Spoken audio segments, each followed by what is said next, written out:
Marcos, otro podcast más, ya casi más de una semana de que se cerraron las elecciones en Coahuila, donde resultó ganador Manolo Jiménez. Han salido en redes sociales, en diferentes medios, realmente cómo fue el proceso del IEC aquí en Coahuila, los problemas que hubo, lo que se está hablando de Rodrigo Paredes, cómo no el día de la elección no operó como se esperaba.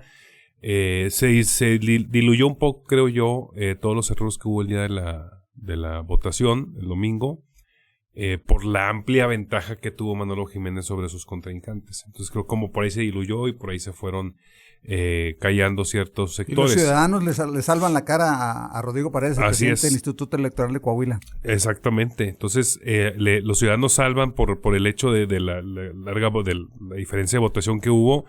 Pero ha salido en mucha información referente a los problemas que existen entre el IEC y el INE. Entonces, por ejemplo... Están muy encontrados, ¿verdad? Están muy encontrados. El INE mandó funcionarios aquí a Coahuila para supervisar y en caso de que se ocupara sustituir funciones del IEC, ellos previniendo que precisamente el IEC Coahuila no iba a dar ni Rodrigo Paredes iba a dar el FUA, iba a dar el ancho. Entonces aquí hubo vocales, hubo secretarios, hubo mucha gente del INE nacional aquí en Coahuila precisamente para cuidar que no se desviara parte de la atención y del compromiso que existía con el IEC. Aquí estuvieron muchos personajes que se daban rondines sobre los comités, que también es medio legal el tema, porque realmente en un comité el presidente el de ese comité es quien decide todo, y si llegaron funcionarios del INE a preguntar qué está pasando, sin tener cierta autoridad, a pesar de que en el INE, porque pues el de la casilla es el presidente, es el bueno, pero empieza a salir muchísimas cuestiones que dejan en visto que Rodrigo Paredes el día de la elección no operó muy mal. Si esto hubiera quedado empate, o de 2-3 puntos, hubiera sido problemón. Un desastre. Un desastre de lo que se dio. Peor de lo que ocurrió hace 6 años. Sí. Que recuerdas que a estas fechas todavía estábamos con la incertidumbre por los hierros de la administración de Gabriela de León. Sí. Que nos dejó con un PREP detenido en el 75% del cómputo de votos. Ahora, bueno, pues logran sacar el PREP. Pero hay muchos señalamientos en la administración de Rodrigo Paredes. Muchos señalamientos de acoso laboral, Uh-huh. Denuncias en redes sociales sobre la actuación que está teniendo con el personal y todo que por finalmente han sido los ciudadanos coahuilenses y que se volcaron las urnas y dieron un voto masivo a Manolo Jiménez, quien le lavan la cara, sí. Y por eso salva su cabeza a Rodrigo Paredes, pero digamos que la gente le hizo el trabajo a Rodrigo el día de la elección. Sí, entre otras cosas hubo muchas quejas. Por ejemplo, el IEC pagaba 1,000 pesos a los funcionarios por desempeñar diferentes actividades, y Rodrigo Paredes cuando llegó dijo 300 pesos y ya. Entonces bajó mucho, que es mucha chamba, lo que tengo entendido. Ese día el cómputo, llenar, mover cajas de tarimas, lo que sea. Sí, hay toda una logística y todo. Toda una logística, sí. Y mucha gente no fue a trabajar por eso, por el sueldo, precisamente. Entonces el INE reprimió a Rodrigo Paredes diciéndole que, pues, oye, necesitamos personal aquí, ¿y por qué no lo consigues? Y ¿por qué no lo conseguiste mucho. ya? ¿O por qué no lo conseguiste? Y obviamente pues fue por el tema de los sueldos y fue por el tema de movimientos que hubo y falta de operación y también falta de apoyo dentro del mismo IEC, porque como comentamos aquí, todo lo que es los consejeros del IEC no quieren sí, está ahí fraccionado. Está fraccionado el IEC totalmente. Y hablando del PREP, de alguna manera no quedó del todo bien. Por ejemplo, todos los votos de extranjeros no los publicaron hasta el siguiente día, el PREP. Entonces ahí hubo cierto dudas sobre el voto extranjero, que se publicó hasta el lunes 5 de junio. Y de alguna manera, como tú lo dices, los coahuilenses le echaron la mano a Rodrigo Paredes en ese aspecto, porque como fue la votación muy grande, se diluyó un poco el mal actuar que tuvo el IEC el día de la elección.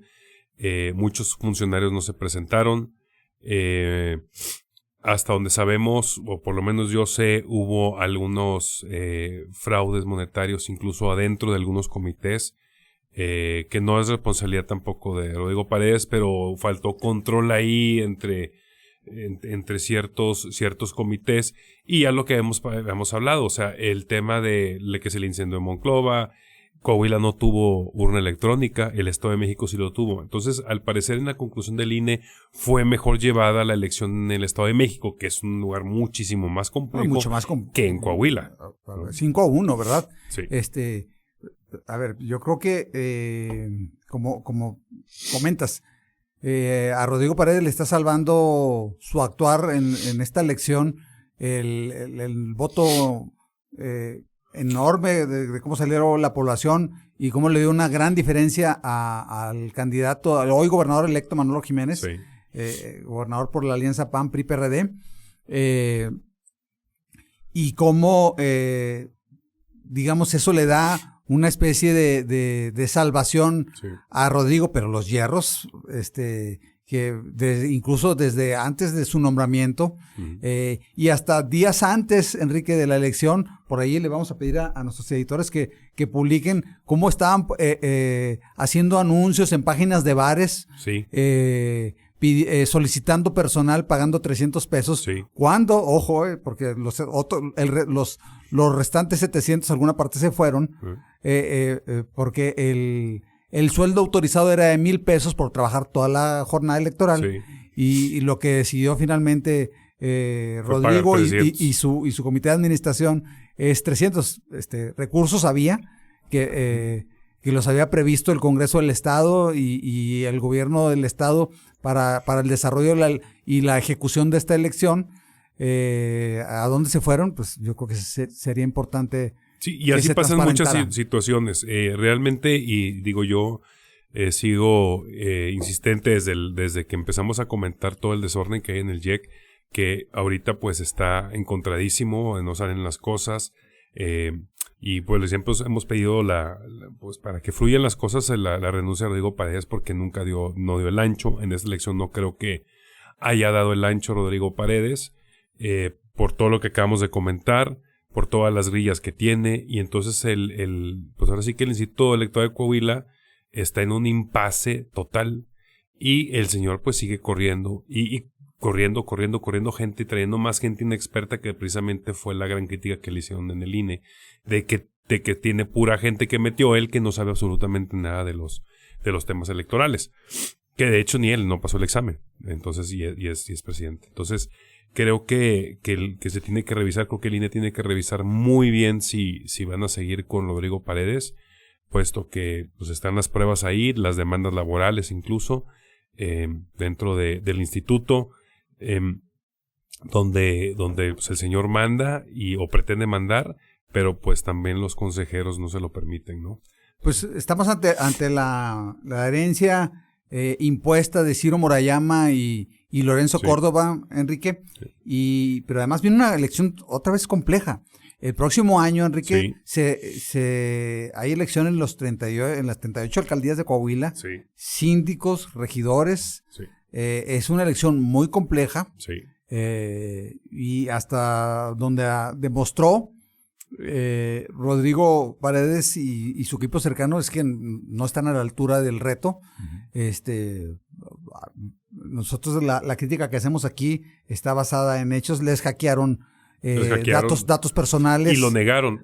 Cometió un delito porque salieron públicamente, niegan el hackeo, pero luego las páginas se empezó a sacar información de dónde salió. De datos personales. De los candidatos. Así es. Entonces, ellos lo niegan a través de su comunicado oficial, pero después se comprueba el hackeo. Me parece que hay que revisar y estar con lupa ahí, y porque creo que Coahuila se merece un organismo electoral transparente, profesional, más serio, y no creo que esta persona esté a la altura del reto.